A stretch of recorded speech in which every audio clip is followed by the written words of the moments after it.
Howdy, this is Jackson West with the uptake once again. We're here at a Thai restaurant in San Francisco, California, where the local Ron Paul supporter meetup group has gotten together to share a meal and watch the results.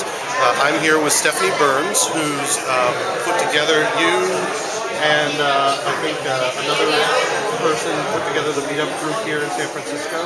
Yes. And so far, I mean, how have the results been compared to your expectations? Oh, well, it's been amazing. I mean, we don't have the results, but I think the results as far as, I don't know what I really expected from San Francisco for, people out on the street, but I think just overall the whole learning experience of being able to refine my views, and I think everybody here feels the same way, and then be able to express them and kind of get out on a national stage. I think, it's really funny because they talk about, him not getting media, and I watch that happen, but also by the same token, a lot of us even have been able to express ourselves, which is really, it's been phenomenal. I mean, we had the LA Times and Fox News. I mean, it was just Well, and I know one of the articles I was reading, and it might have been in the Chronicle or the LA Times, was about how California has changed, that it's not a winner-take-all state for the Republican primary this year. Right. So you guys can still pick up delegates, even if you don't have, the majority of the vote for the state primary. Yeah, that was actually our intention here in San Francisco, was to focus on San Francisco because it is such a concentrated, you get 3 delegates for this city, basically. So one of the things I noticed that was interesting, I'm a declined state, but when I went to the polling place this morning, I could choose to vote in the Democratic primary. And it's my understanding that I couldn't have chosen to vote in the Republican. I would have had to be a registered Republican to vote.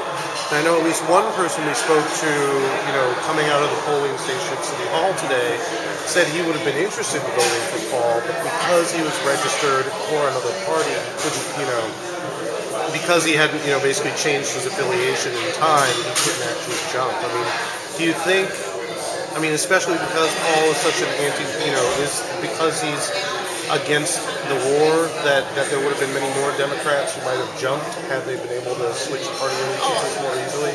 Yeah, I think that's definite, because I think that the whole race, it depends a lot on, I think, the strength of Obama or Hillary at any particular moment, because, if people feel strongly for Obama and yet they're confident of him winning, then they might be likely to jump to Paul. But if, I think a lot of it has dynamics that change from day to day.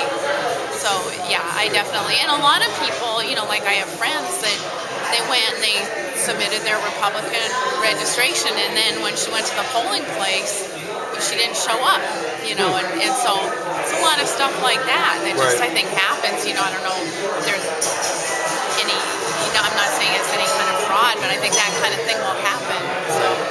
So another thing I was thinking of, because we'd been planning to come to this, and I had a good question. I mean, I know there's been a lot of talk about maybe New York Mayor Michael Bloomberg entering the race, and I know there's also been a lot of sort of comparison between the Ron Paul run and the Ross Perot run in the media. I'm not saying I'm making a comparison, but I was curious if Paul might think about running on a third-party platform, or if you feel Paul supporters might support another third-party candidate, or do you think that the majority will vote the Republican ticket, whoever gets elected into the Republican primary? Oh, I think Ron Paul supporters will stick with Ron Paul. I mean, I think, if he doesn't run as a third party, which he said he wasn't going to,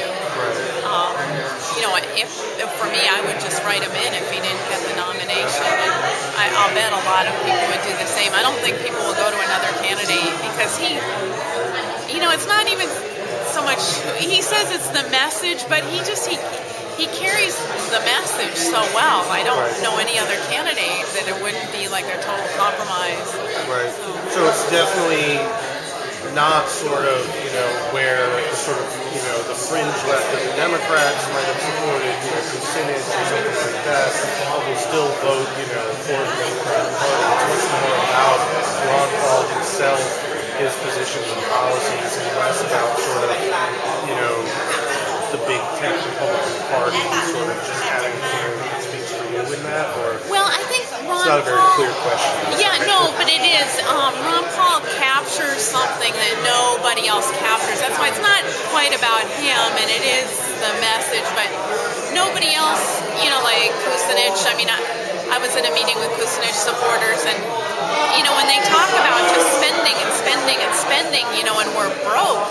I mean, China basically holds all our debt. So, yeah, we can go buy schools for every kid, but it's not us buying it. It's not our generosity. We're basically using Chinese borrowed money. So, what are we really gaining? So, I think it's just, you've got all these people that have this new, this way of thinking that's not Republican.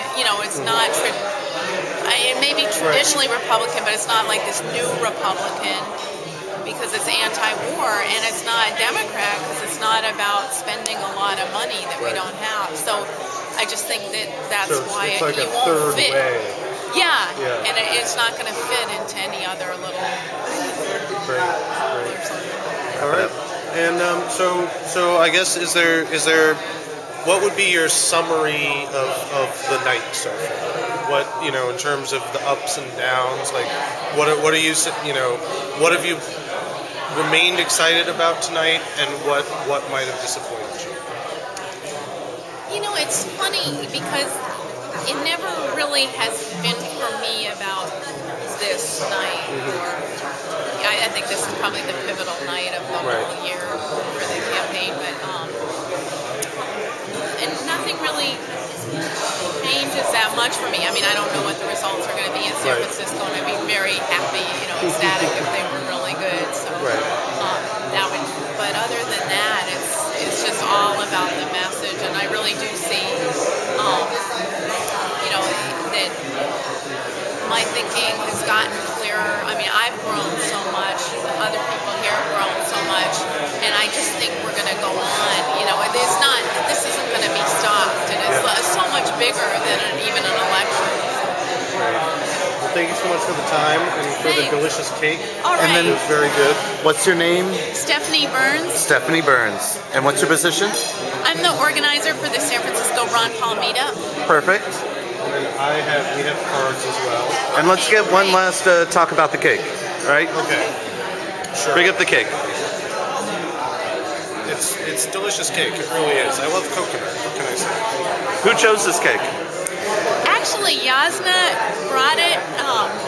She's a woman here with her kid and her husband, and she's been going out precinct walking with us every night for a little while. Well, it's interesting because maybe I'm wrong. I thought I read. It's grassroots cake. This is not corporate cake. It's not neocon cake. And with that, we're out. Thank you. That was perfect.